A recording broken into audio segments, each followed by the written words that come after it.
Throughout these videos, I talk an awful lot about neck tension and how to release it. And the main reason why is that neck tension acts kind of like a parking brake for our whole body. When you get tight in your neck, you get tight everywhere.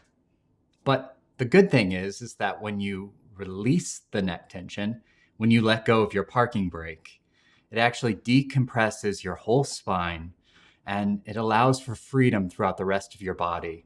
Surprisingly, releasing your neck tension can actually be the key to releasing tension everywhere else in your body. Your shoulders, your knees, your hips.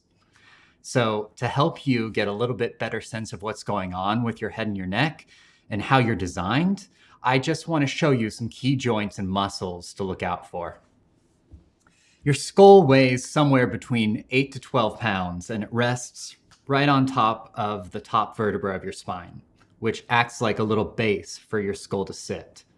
So if you take your 2 pointer fingers and put them behind your ears and find that little soft spot. And then if you move back slightly from there, you'll find bone on either side. This is the base of your skull on either side. And your neck comes all the way up, even with this spot between your fingers, if not a little bit further up. Imagine your skull just resting on top of your spine all the way up here. You don't have to hold it up with tension. You can just balance.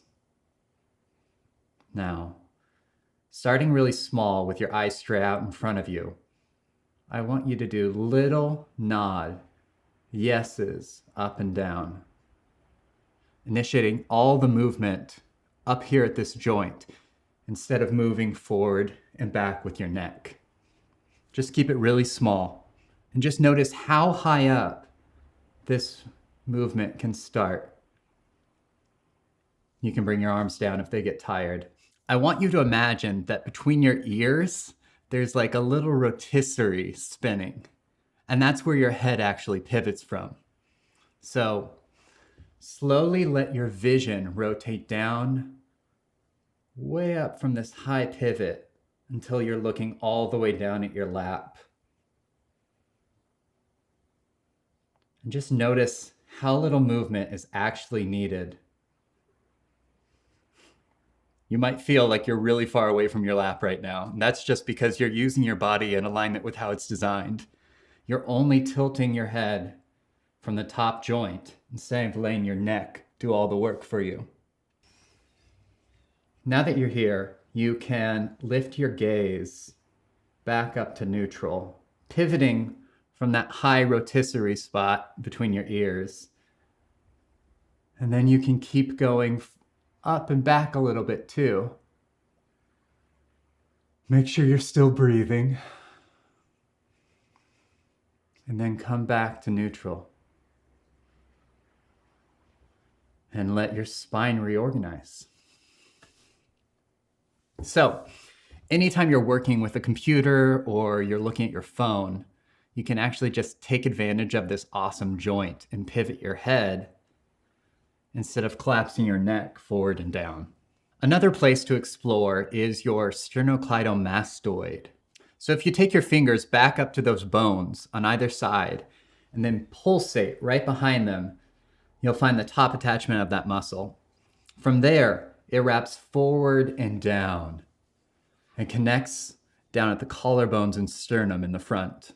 So run your fingers gently up and down here and you'll feel how tight this muscle can get. It's kind of thick and ropey, so you can actually grab it with your fingers. Now, when this muscle gets tight, it can pull your head back and down. But when you release it, your head can release forward and up, which is what we want. So play around with that a little bit.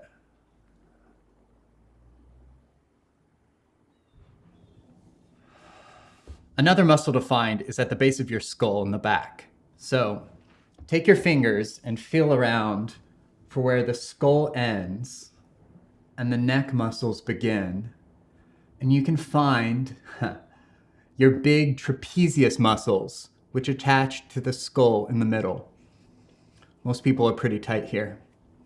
So take your fingers and rub back and down towards your shoulders, and that's where these attach at the base. So you can get a sense of how big and strong they are and how much they want to help. This is a great place to be aware of when you're doing pause, notice, release throughout the day. Another area that gets tight is our jaw. Now, if you open and close your mouth, you can use your pointer fingers to find a little divot right in front of your ears where your jaw attaches to the skull. Your jaw is a separate bone, and it's designed to release forward and away from your neck every time it opens and closes. Explore that a little bit. Now, take your pointer fingers and put them in the soft spot behind your ears again, and then gently rub little circles down until you get to your jawbone. It might be a little tender in there. And when you get here, use your fingers to just gently encourage your jawbone to release forward away from the neck. I know this is a key area of tension for me. And then open and close your mouth from here, keeping that forward pressure.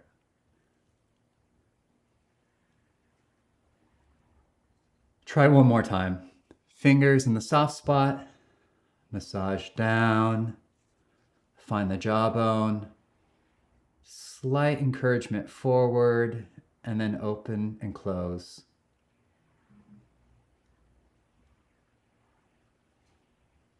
There goes my breathing. It's all connected. Great, so let's put all of this together and map out our whole skull.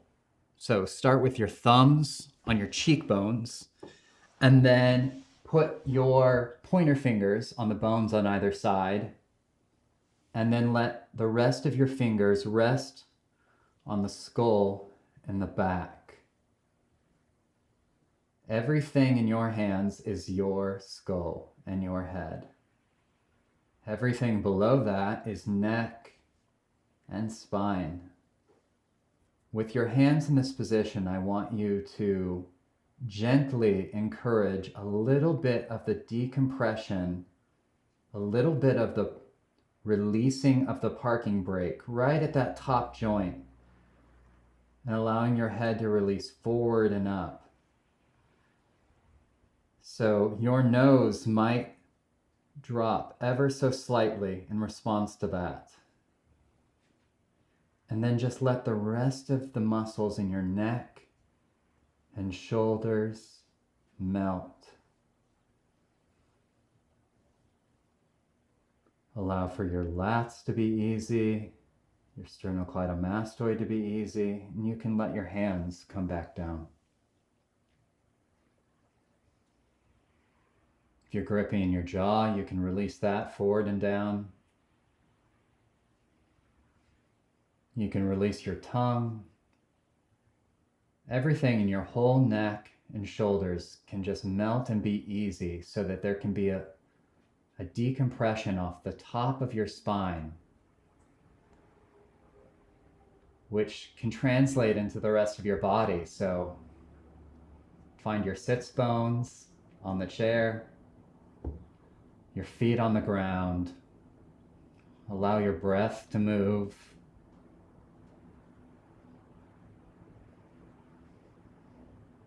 And then ever so slightly, start those little yeses again. Little nods, yes. And just see how little work it takes and how high up that movement can be initiated.